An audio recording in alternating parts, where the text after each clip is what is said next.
Hello, तनुजास लाईफस्टाईलमध्ये तुमचं स्वागत आहे। आज आपण बनवणार आहोत एकदम बाहेरून कुरकुरीत आणि आतून एकदम जाळीदार असे मेदूवडा। बनवायला खूप सोपा आहे, त्यासाठी रेसिपी शेवटपर्यंत बघा। चला तर मग सुरुवात करूया। सुरुवातीला मी इथे 1 किलो सफेद उडदाची डाळ घेतली आहे। त्यामध्ये पाणी टाकून घ्यायचं आणि एक पाण्याने स्वच्छ धुवून घ्यायची।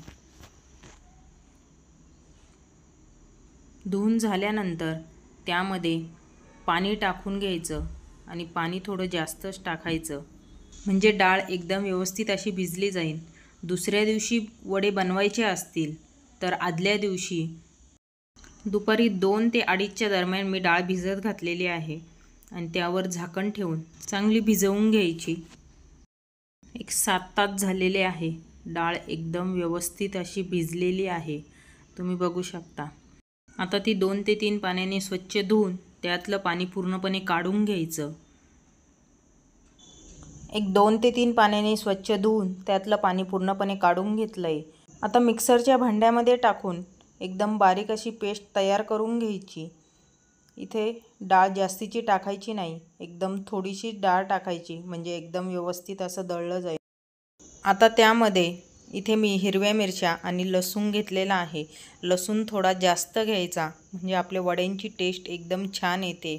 आता त्यामध्ये मी 2 ते 3 मिरच्या टाकून घेतल्या आणि थोडासा लसूण टाकून घेतला आणि मिक्सरला एकदम बारीक अशी पेस्ट तयार करून घ्यायची। पाण्याचा वापर अजिबात न करता एकदम छान अशी पेस्ट तयार झालेली आहे आणि इतपत घट्ट असं आपल्याला दळून घ्यायचं आहे। आता ते एका भांड्यामध्ये काढून घेते। अशीच मी सर्व डाळ मिक्सरला काढून घेते। सर्व डाळ दळून झाली आणि वड्यांसाठी एकदम परफेक्ट असं घट्टसर पीठ तयार झालेलं आहे। त्यानंतर त्यावर झाकण ठेवून रात्रभरासाठी फ्रीजमध्ये ठेवायचं। दुसऱ्या दिवशी बनवायच्या आधी मी फ्रीजमधून पीठ बाहेर काढलं आणि तुम्ही बघू शकता एकदम छान असं पीठ भिजलेलं आहे। मीठ टाकायच्या आधी सर्व पीठ मिक्स करून घ्यायचं। इथे मी हातानेच सर्व पीठ चांगलं असं मिक्स करून घेतेय। सर्व पीठ एकदम व्यवस्थित असं मिक्स करून झालंय।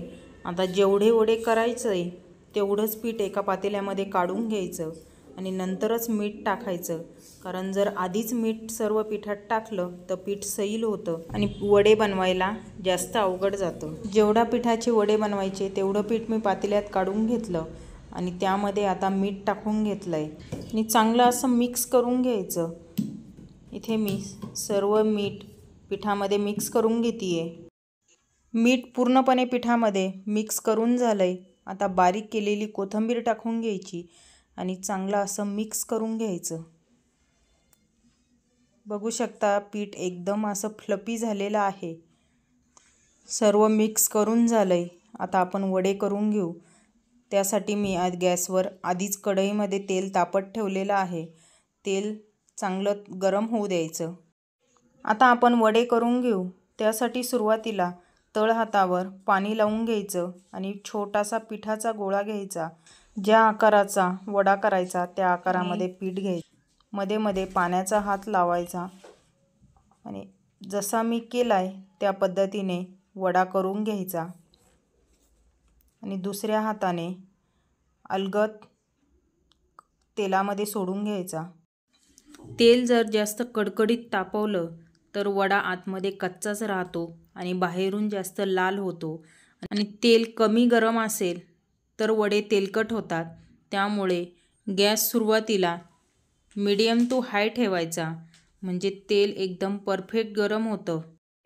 वडे तेलात टाकल्यानंतर गॅसची फ्लेम पूर्णपणे लो करायची आणि लो फ्लेमवर सोनेरी रंग येईपर्यंत चांगले तळून घ्यायचे। बरेच जण वडे करताना वेगवेगळ्या पद्धतींचा वापर करतात, पण अशा पद्धतीने पीठ भिजवलं तर हातावर एकदम परफेक्ट असे वडे तयार होतात। वडे टाकून झाल्यानंतर मध्ये मध्ये चमच्याने खालीवर करत राहायचे, म्हणजे एकदम एकसारखे तळले जातात। इथे आपले वडे तळून झाले, ते एका प्लेटमध्ये काढून घ्यायचे। वड्यांना एकदम छान असा कलर आलेला आहे। असेच मी सर्व वडे तयार करून घेते। हे वडे बनवायला जितके सोपे आहे त्यापेक्षा त्याची टेस्ट अप्रतिम लागते. आपण अजिबात पिठामध्ये खायचा सोडा की काहीच वापरलेलं नाही तरी एकदम जाळीदार आणि बाहेरून क्रिस्पी असे वडे तयार होतात. सर्व वडे तयार करून झाले. एकदा नक्की ट्राय करा आणि कसे झाले कमेंटमध्ये सांगा. रेसिपी आवडल्यास जास्तीत जास्त शेअर करा आणि चॅनलवर कोणी नवीन असाल तर चॅनलला लाईक आणि सबस्क्राईब नक्की करा.